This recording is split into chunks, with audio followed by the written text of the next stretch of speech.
Welcome to my channel smart kid story. एक घने जंगल में एक बरगद के पेड़ पर एक चिड़िया अपने 3 बच्चों के साथ रहती थी। उसके सुंदर और आरामदायक घर एक लंबे बरगद के पेड़ की शाखाओं में छिपा हुआ था। वह एक साहसी माँ थी। सोना रोज अपने बच्चों को जीवन जीने का पाठ पढ़ाती। उन्हें कैसे उड़ना है, खाने की तलाश कैसे करनी है, मुसीबत के समय अपनी रक्षा कैसे करनी है, इस तरह ये सब बातें रोज सोना अपने बच्चों को सिखाती। सोना रोज सोते समय उन्हें मीठा और सुरीला गीत गाकर सुनाती थी। उसकी सुरीली धुन बच्चों के दिल को खुशी से भर देती थी। सोना का एक पुराना दोस्त चीकू कौआ था। वह पेड़ के पास ही रहता था। वह अक्सर सोना के साथ खाने की तलाश में उसके साथ जाया करता था।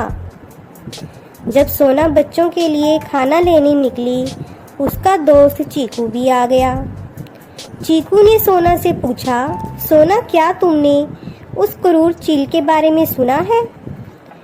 कल उसने कबूतर के बच्चों को अपना खाना बना लिया। सभी कबूतर के लिए दुखी हैं। सारे पक्षी अपने अपने बच्चों को लेकर बहुत डरे हुए हैं। सोना ने बताया, हाँ भाई चीकू, मैंने भी सुना है कि उसने कबूतर के 2 बच्चों को खा लिया है। अगर वो समय से ना आती तो वह दुष्ट चील उसके तीसरे बच्चे को भी खा जाता। चीकू ने आगे बताया, देखो सोना, मैं तुम्हें डरा नहीं रहा, बल्कि बहुत भारी दिल से बता रहा हूँ कि उस चील की नज़रें अब तुम्हारे घर पर हैं। मैंने उसे आज तुम्हारे घर के ऊपर घूमते हुए देखा है। तुम्हें अब सावधानी से रहना होगा। सोना चीकू की बातें सुनकर डर गई। उसका दिल दहल गया। घर पहुंचने पर उसने अपने प्यारे बच्चों को गले से लगाया। वह जानती थी कि उसके बच्चे अब खतरे में हैं। सुबह होते ही सोना ने अपने दोस्त चीकू कौए से मदद मांगी। सोना ने चीकू से कहा, चीकू भाई, हमें उस अत्याचारी चील को यहाँ से भगाना ही होगा, वरना वो हम सबके बच्चों को बारी बारी से खा जाएगा। चीकू सोना की बातों से सहमत था, लेकिन उसने सोना से पूछा, पर हम उस चील का सामना अकेले कैसे करेंगे? सोना ने अपना प्लान चीकू को विस्तार से समझाया। सोना ने अपने बच्चों को चीकू के घर छोड़ दिया। उसने दूसरे पक्षियों से मदद मांगी। सीधा सामना करने की बजाय सोना ने अपनी बुद्धिमत्ता का इस्तेमाल करके उस अत्याचारी चील को बेवकूफ़ बनाने का फैसला लिया। उसने चीकू कौए और दूसरे पक्षियों की मदद से मिलकर जानबूझकर दूसरे पेड़ में एक घोंसला बनाया, जो उसके असली घर की तरह ही दिखता था।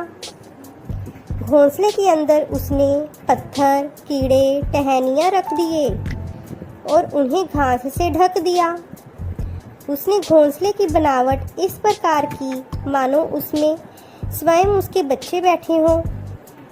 सोना जानती थी कि चील की तेज आंखें इस घोंसले को देखेंगी। सभी पक्षी छिप गए। जब सूरज धीरे धीरे ढलने लगा, चील सोना के घर के ऊपर चक्कर काटने लगा। बच्चों को अकेला समझकर वह सोना के घर पर उतर गया। जैसे ही उसने हमला करा, उसकी चोंच पत्थर से टकरा गई। उसने देखा, सिवाय पत्थर, कीड़े और घास, टहनियों की उसमें कुछ भी नहीं है। धोखा खाकर वह जोर से चिल्लाया। उधर सारे पक्षी तेजी से आए और चील पर हमला बोल दिया।